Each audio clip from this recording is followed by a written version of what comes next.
James, huh?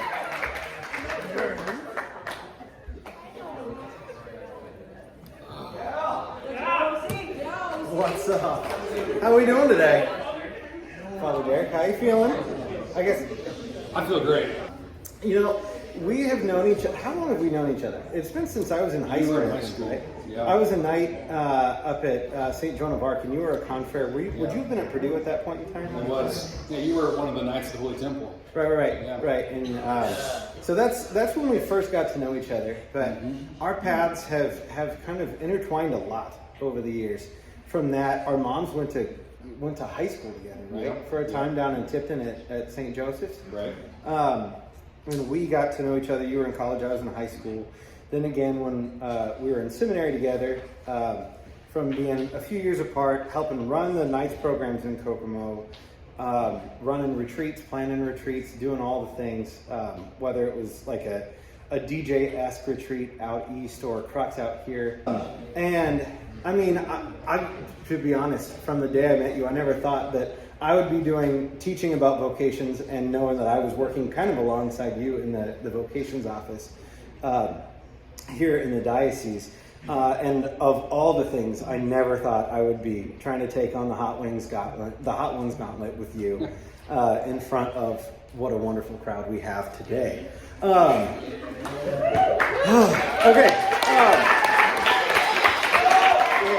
So, a couple questions for you before we get rolling into the wings. I'm curious about the difference in the day-to-day between a priest in the office of vocations versus like an associate priest, say here in our parishes in the area. Sure. It's quite different. I mean, since I was at Our Lady of Mount Carmel in 2016 and 2018, that's been the only time that I've been full-time parish priest. So since then, I was, went to Maria Goretti. St. Maria Goretti was part-time parish priest, part-time vocations, and then now I'm full-time vocations and just assisting in the two parishes that I'm in residence at. And it's a lot different because, like last week, for instance, I spent Thursday, so St. Patrick's Day, I went to DePaul University, met with some students one-on-one, and then a big group of us went out to dinner, and a lot of us just kind of 30-minute check-ins with students to see, what's working well, what isn't working well, how's your Lent going, and what can I pray for? And then later on, we met up for dinner, but every day's a little different. I had one of our seminarians joined me. He had a week off in January a couple years ago, and he says, "Father, what do you do day to day?" And I said, "Well, why don't you come along with me for this week?" And so it was awesome because he gained an understanding that where I land that day is where I'll pray that holy hour. Mm-hmm. And praying the Liturgy of the Hours is going to be set aside at different places, locations along the path. And so I travel a lot, primarily in the diocese, but also outside of the diocese for some college visits, but also seminary visits and taking young women to visit the convents and stuff like that. So it's fast-paced, it's on the move, and it's not just focused at one location. You have grown up around a lot of vocations in your life. Yeah. I know your parents. I know your mom. She thought about being a nun at some point. Is that correct? She thought about being a nun, but thank God that didn't end up happening because we got Father Derek, and you have another brother who's a priest out of that one. You have another brother who's married and has, how many kids does he have now? 3 boys and a girl. 3 boys and a girl. And then you have another brother who's out in California. He's a PR exec or something like that? He's a creative director. Okay. That's awesome. That's awesome. And you have aunts and uncles that are priests and religious, is that correct? So I had 2 great aunts that were religious sisters. The Sisters of St. Joseph. My uncle is a priest. He served our diocese in the diocese for 13 years. So actually, when I came to Our Lady of Mount Carmel, my first parish assignment in 2016, my uncle, 40 years earlier, this was his first assignment as well. 60 years prior to my coming to Our Lady of Mount Carmel, Sister Roberta, my great aunt, taught first grade here at Our Lady of Mount Carmel. So the first community was Sisters of St. Joseph. and then the Sisters of Notre Dame, and then now the Nashville Dominican Sisters. So, yeah, my grandfather went to high school seminary for a short period of time, but so it's kind of embedded in our genes. But yeah, it was when I told my family I was going to enter the seminary after I had discerned for about a year and a half or so. There wasn't a surprise, but a lot of people were saying that, like, I didn't really anticipate that you would. And then my brother came along and they said it made more sense if Sean would have rather than you. So anyway, it is what it is. And God has a divine sense of humor. That must be cool, having a brother that understands the same grind that you have, and the ups and the downs and all the things. You would think so. Is it? Is there like it's like you might have grown past the sibling rivalry thing? Has that like come back in a weird way? No. No. Okay. No, it's all my brothers and I, we love each other deeply. We're close, even though I'm the youngest of four. Whether my brother's a priest or wherever they are, the one thing that my parents always emphasized is that they're proud of all of us in whatever God is desiring for our lives. And so, we still are close. I help my brother out. I often thought that it'd be kind of neat as priest brothers, literally biological brothers, but also priest brothers, to maybe take a pilgrimage one day together with a group of people. But no, it's great. I mean, we're both in Fishers, so we're like 10 minutes apart, but we most generally will overlap seeing each other back visiting my parents in Kokomo. So that's awesome. That's cool. That's awesome. Now I know you had a interesting and beautiful relationship and story with one of your great aunts. Can you tell me what the phrase "the feeling is mutual" means to you? Oh my gosh. Yeah, Sister Andrea, she was the only great aunt that was a religious sister that I knew. And she died at 102 years old in 2006. That was the year I graduated from Purdue. And I'm sorry, 100 and what? 102. Oh, okay. Yeah. And she had her mind pretty much her entire life. When she turned 100, she would tell us that the only thing she feared in life was to turn 100. And but Sister Andrea, she was a wonderful woman. She was very prayerful. And I remember in high school going to visit her, and she, we would talk vocation. I was confident with her. I didn't know when I was in high school, but I was thinking about it. I was curious about the priesthood. And she would, whenever we'd say goodbye and give her a hug and kiss goodbye, and we'd say, I love you, Sister Andrea, and she would say, feelings mutual. And I remember one time, or a couple times, my mom would force her, and she goes, tell me you love me. And she goes, feelings mutual. And then finally, Sister Andrea did say, I love you. But most generally, she did, and she just said, feelings mutual. Thank you for sharing some of that. I know we're going to dig in a little bit deeper into these questions here in a minute, but before we get rolling, Father, would you mind blessing our wonderful little meal we have placed out in front of us?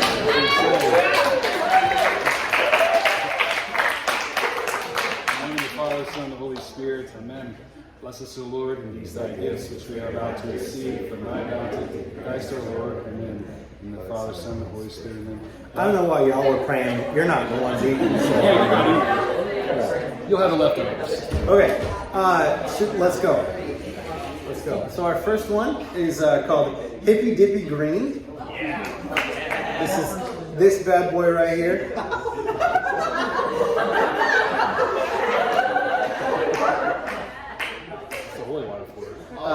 For a fact. Okay. We might be burning up when this is all said and done. I don't know. Scoville level 2300. This is about the equivalent of a mild jalapeno pepper. Let's go. Which one? Starting. Yeah, they'll correspond with the bite. 2 pieces of chicken. Because they know you're a hungry man. All right. Here we go. Bottoms up. Cheers. Cheers.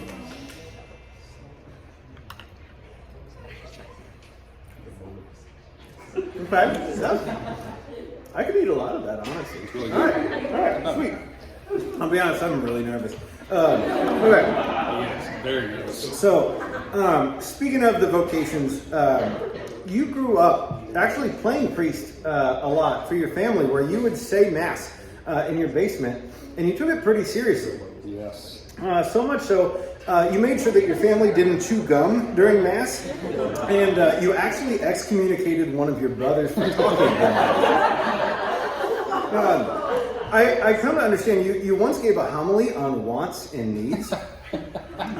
So I just have to know, what wants and needs do you think baby Father Aaron preached on, and do you think you'd give the same homily today? No, I wouldn't, because I lied.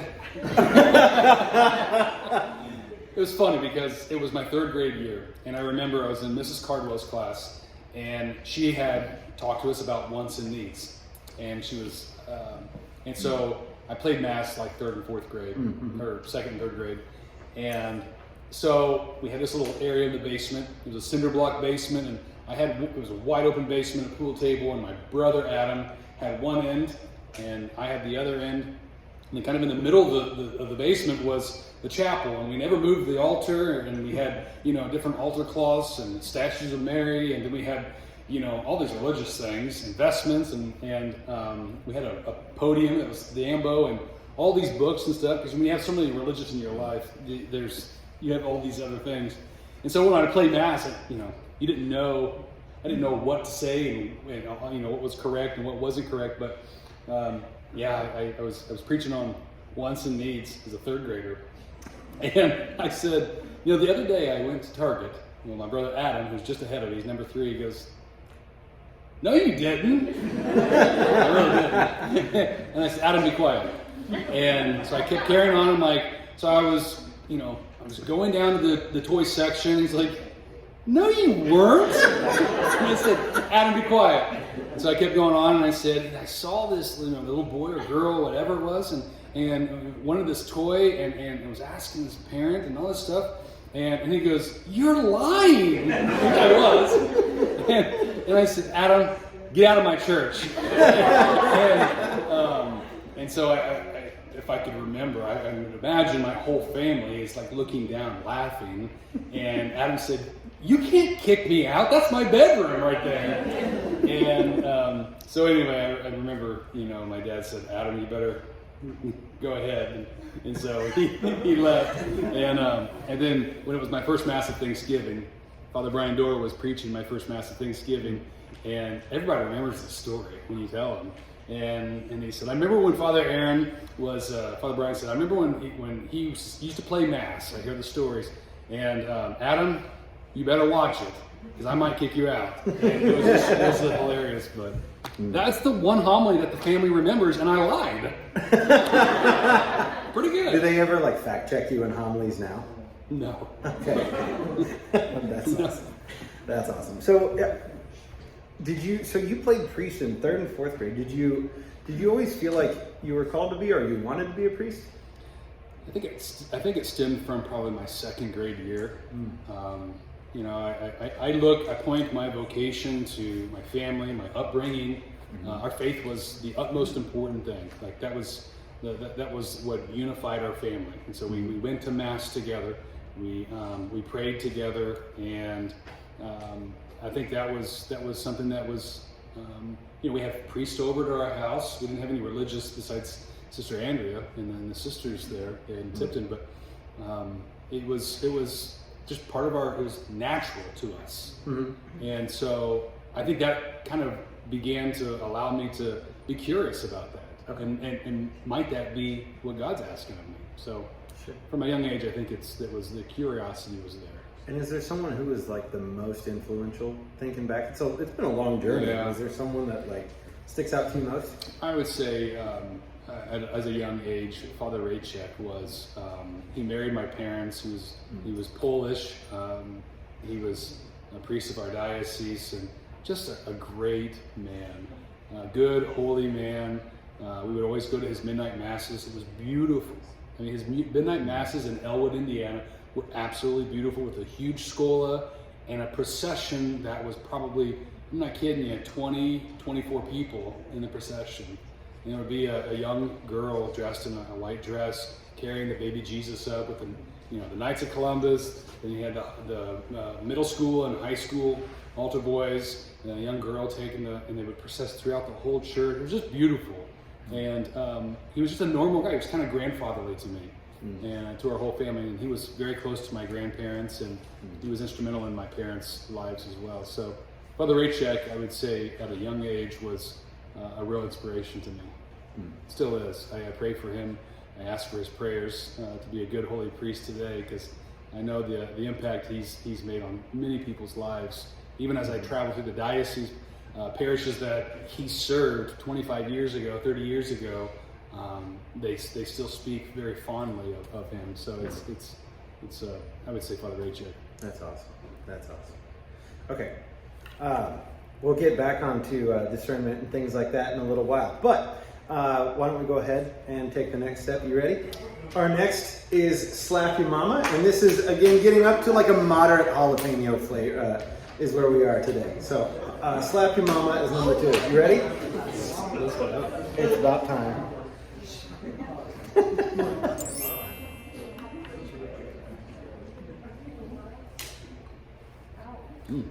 Okay. I understand at least for a time you were an Elvis Presley fan. Is that correct?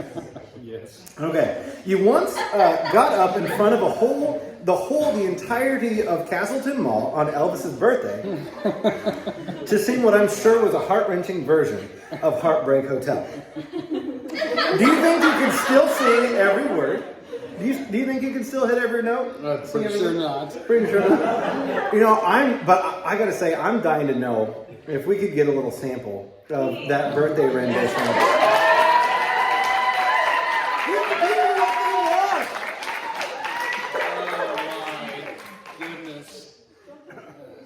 Think about how that song goes.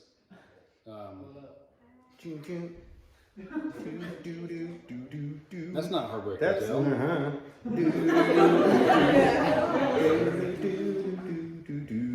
Give me some lyrics in the first one. Since my baby left me. Since my baby left me, found a new place to dwell. Down at the end of the lonely street, like Heartbreak Hotel, baby. Yeah!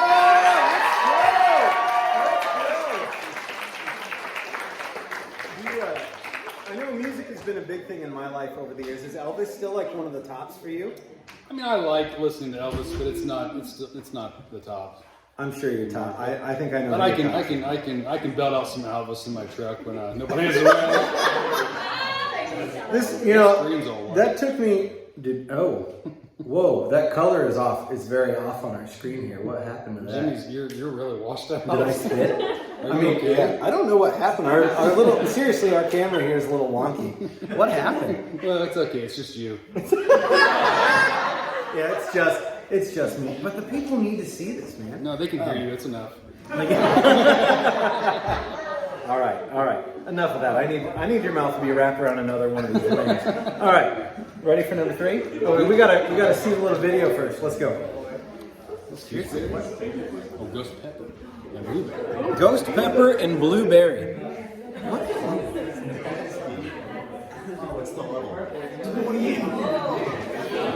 We're moving up the food chain a little bit from 5 grand to 28,000 Scoville. This is Ghost Pepper and Blueberry. All right, cheers.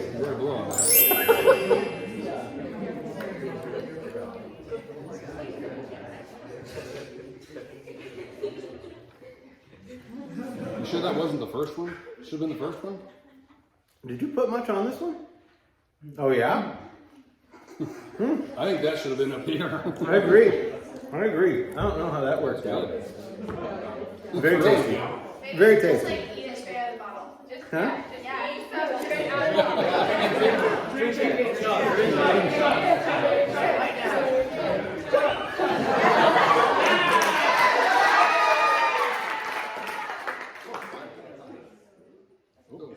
Whoop, whoop, whoop. You better do this too. I'm doing it. Do another one?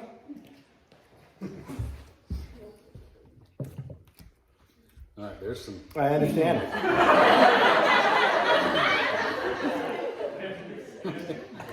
Yeah. I definitely get it. Yep, that's number still 3. tasty.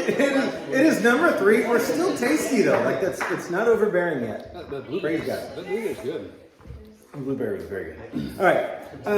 So while you were a student at Purdue, you were a shoe salesman at Johnson Murphy. When you graduated, you moved down to Carmel, where you worked in international sales for GE, for General Electric. I'm more interested in your first job, though. Your first job, you ran a produce stand at your mother's beauty boutique, where you mooched her clients to sell fresh produce to them. And I understand you kept your money in a cigar tin.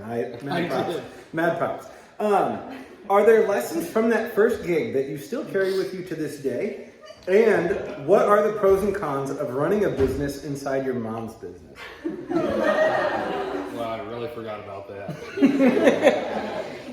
Well, so we had a garden at home. It was quite a large garden. All of us worked in it. And one of the things I hated was picking green beans.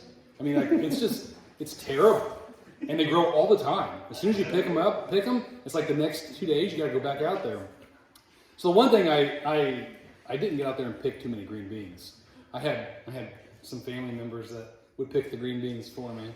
Oh. My grandpa and you made your own grandpa. Yeah, I know. He was happy. I was making like 30 cents a pound. It was amazing. Shoot. I think one summer, in total, I made $100. It was not worth. How old are you? 4th grade. You scraped $100 out of 4th grade? Yeah. Dang, man. This is like no other hair salon. So my mom owns a hair salon. Where do you go into a salon and buy vegetables and hair? Not buy hair, but get your hair done and buy eggs and a veggie stand. It was just, I had everything from watermelon to corn to tomatoes and all that stuff. So it was, I think I learned a good work ethic and stuff. I enjoyed it. It was, otherwise I was just going to be stuck at home. But very frequently my grandma would come over and she'd say, "Hey, do you want to go visit your cousins out of town?" And I said, "Yep." And so I closed up shop and I said, "Mom, it's all you." So she had to run the business while I was gone. So, See, that's interesting to me because I heard that there was a time when she came to help you with a transaction, and you told her, "You run your business and I run mine." Okay. I did. And I think Putting mom in her place when you're in 4th grade. I probably still carry that. I probably still carry that characteristic today. A little particular, huh? A little particular, yeah. I will say some of my favorite moments in seminary with you when we weren't tooling around doing something stupid together was going into your room and messing with your books a little bit. I know you're very particular about your personal space, so messing with the books. Are there guys at your rectory that mess with you now? No. You staked your claim and said keep out, huh? They know better. Yeah, that would annoy me. I like my books to be straight across the bookshelf.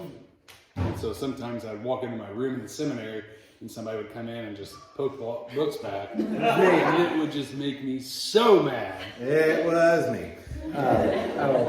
I'm not apologizing either. That's awesome. Have you recovered from the ghost pepper and blueberry? Yeah. Okay, you good? Oh yeah, I'm set. I noticed you were really gasping for some air there. Oh, I'm good. I'm ready to move on down the line. Sounds good. Let's go. Some pepper sauce. Scoville level. No. 50. No, that's a misprint. It's actually 55,000. Because we just had 28. The last one was 28. This one we're gonna double the game here. So, do we need to make sure that we got plenty on this one? Do you want to jump that already, or do you want to just see what?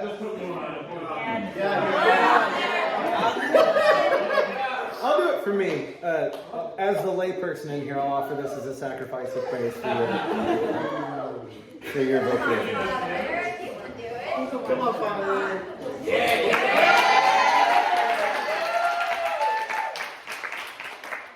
All right. This is me exercising my baptismal priesthood. This is a sacrifice for you, Padre, and for all of you. So, cheers.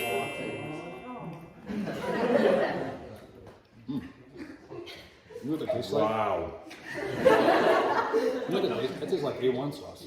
No, it does not. You get out of here with that. You get out of here Maybe with Heinz that. 57. Oh. This is like amazing for curry, is what this is. This is not Heinz 57 or A1. It's not that bad. It's good. It's real good. How is that? I don't know. I don't know, but I'm grateful. That's fine. Give it a minute. I think so. Well, we'll see. We'll see. I'm still feeling pretty good. I know what that next one's going to be a bear, but we'll get to that in a minute. We'll get to that one in a minute. All right. All right. So you've obviously been rather industrious in your time. You had your vegetable thing. You had your lawn care service. You did a lot of summer jobs when you were in college. You had your shoe salesman, your shoe salesman position at the shoe store, and then you worked at GE. But the Father Aaron that I know, I feel like everybody needs a break. No matter how hard of a worker you are, everybody needs a break. And I feel like you know how to blow off steam with the best of them. From dance parties and karaoke nights with the boys, to family time, mountaintops, and fishing trips to get away from the grind. From shooting the breeze with anyone from professional athletes to the down-home Dales of the world. Tell me, how do you prefer to spend your free time when you realize you come across a free afternoon? What's your ideal free afternoon situation? I found when I was here at Arlington Mount Carmel that for being in college and in seminary for so many years, that I really missed I missed working with my hands, and so I like I have a ton of hobbies. I mean, I love to fish, I love to hunt, I love to go cycling. Sometimes I like to go run, to be forced into that, but I enjoy the outdoors. And I like working with my hands, from like refinishing old furniture or constructing something, building something. And I think I always like just the before and the after, when you refinish something or you paint something. So, when I get a free afternoon or something, if I go home, I usually work out at my parents' house. We love to garden and Not the green beans though, right? I don't plant green beans anymore. No, nobody will pick them. But yeah, I just like to work with my hands. I like to work with my hands, and one of the things in high school, I had a prerequisite because I wanted to do graphic design. I wanted to take graphic design in high school, and so we were forced to do a two-dimensional art class. And I didn't think I had any artistic ability at all. And lo and behold, I was able to, I drew an image of St. John Paul II, and I wish I would have kept up on that, because now it's been so long that I haven't. But maybe but I did enjoy that, because you're able to see nothing, like a white piece of paper, then as it gradually came into the image that you were actually trying to draw. So, but yeah, working with my hands is what I love to do. That's awesome. That's awesome. Are you ready? You ready to move on? How are you feeling? I feel great. It had a nice, steady burn that built a little bit. I think we're good, though. You good? Let's go. And This one's going to be a big jump up. Dave's Ghost Pepper Sauce. This is a big jump up here, buddy.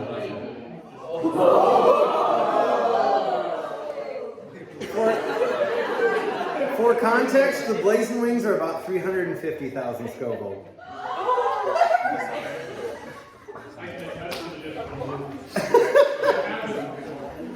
You've had this one before? This one's not fun? Okay. Well, it says insane. yes, it does. Huh? Do you know any rites of exorcism we can bless this thing with or anything? No. But you're gonna need it. Oh, God help us all.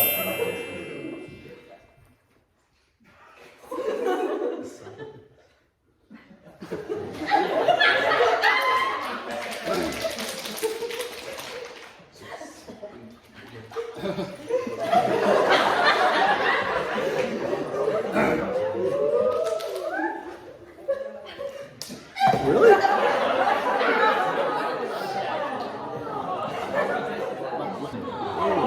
There it is. There it is.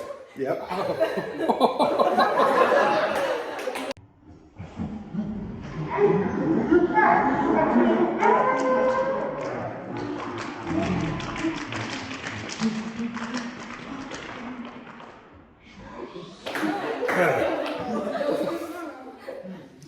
You know, I don't think there's any shame in having some milk, do you? Nope. Please and thank you.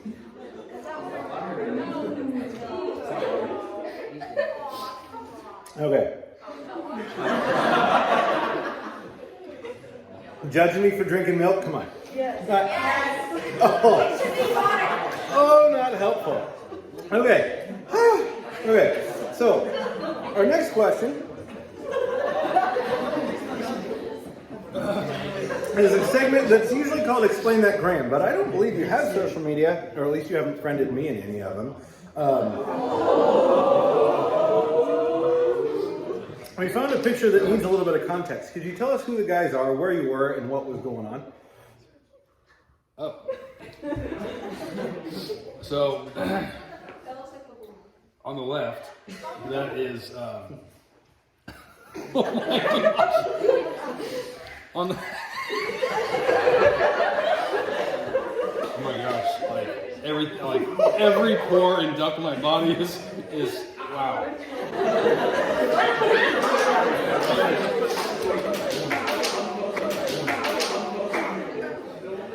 So that is on the left is a good friend of mine who's a priest in Peoria. The guy in the middle is a good friend of ours. When we were in seminary, I was a deacon in his wedding, and I'm on the far right. I'm on the far right. That's on top of. I'm on top of. You have Kleenexes down there if you need to. I don't see them. Oh man, my nose is running. Mine too. Woo! We're on top of Old Rag Mountain in Virginia. I've been on that one before. Did not have a good experience with that.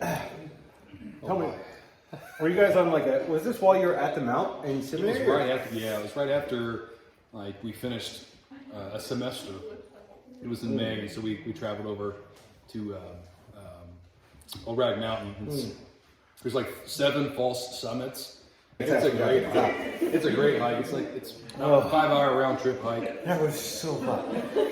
And the first half of the hike up is switchbacks back and forth, and the second half is rock scramble. And oh my, I feel like my grandpa right now. Always gotta wipe my nose. That was a beast of a rock. I'm losing faculties of my tongue right now. Dang. That just I was going to ask a question, but my face is just telling me to stop. the burn lingers. We're still getting through this. Okay. Wing 6. Let's go. The Reaper. It came in the package like this.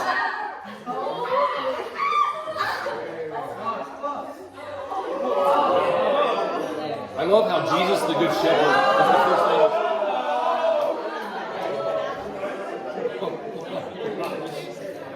Yeah. This is typically the last dab. Do we follow Hot Ones protocol here? Well, it is. Where the last dab is where we take and we give it a nice good round like we did with some of our earlier ones. Yes. Yes. Yes. I'll do it for you. You don't have to do it. Might as well do it.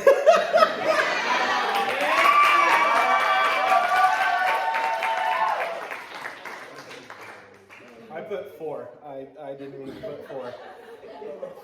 Well, And here comes the Snapchats. one. Stuff. The anticipation is killing me. 2. 3. Okay. Trinity. For the Trinity? All right. You are more theologically sound than me, Father. All right. I'll give you that. Oh. Jesus, Mary, and Joseph, I love you very much. Please spare me and the lives of the unborn babies who you've spiritually adopted and ordained in devotion.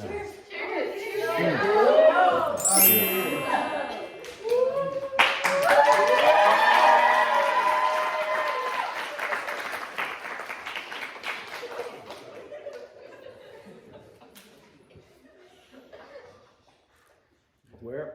I'm waiting for it. It's gonna happen, but I don't feel it. Do you feel it?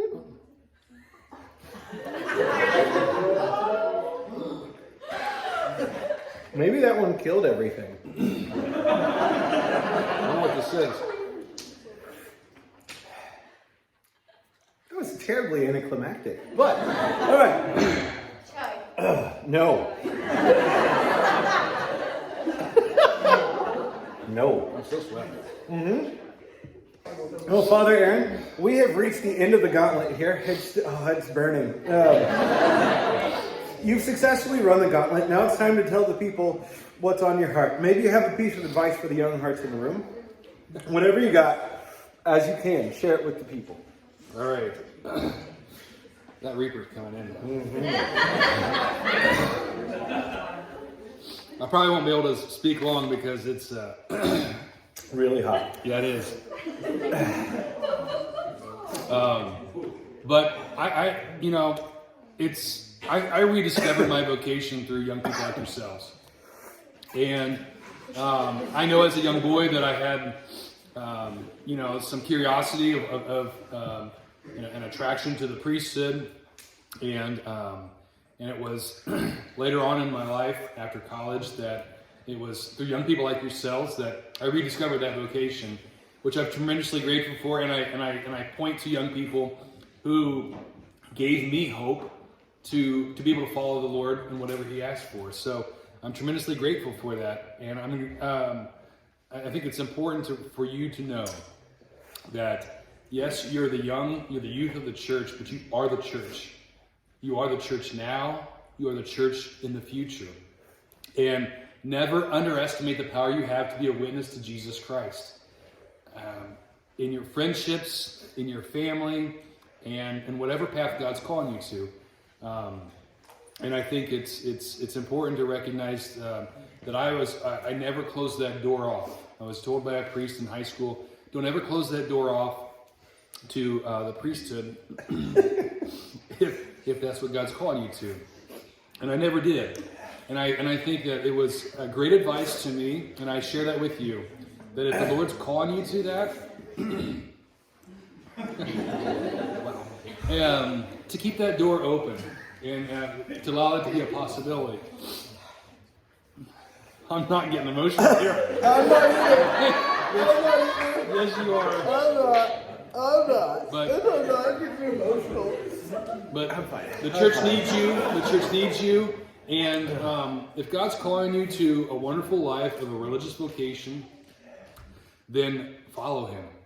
Follow Him and talk about that. Seek the assistance of a priest or your family. You can never steer wrong if you stay faithful to the Lord and be prayerful. You have nothing to worry about. The discouragement, the fear, you have nothing to worry about. Because you will be, there will be, without reservation, the opportunity to say yes. And the Lord is not going to make it fearful or discouraging at all. And so I look to you as young people, as you are, who gave me great hope to follow the Lord and give me great hope today to try to be a good and faithful holy priest, to minister to you and your families, but know that your life has an impact on my own life, and it always will be. And so I just allow yourselves to be open and allow the door to your heart to be open to respond in whatever way the Lord wants you to, because that's where you'll be more fully yourself. Amen. Hey, everyone, let's give Father Aaron a big round of applause.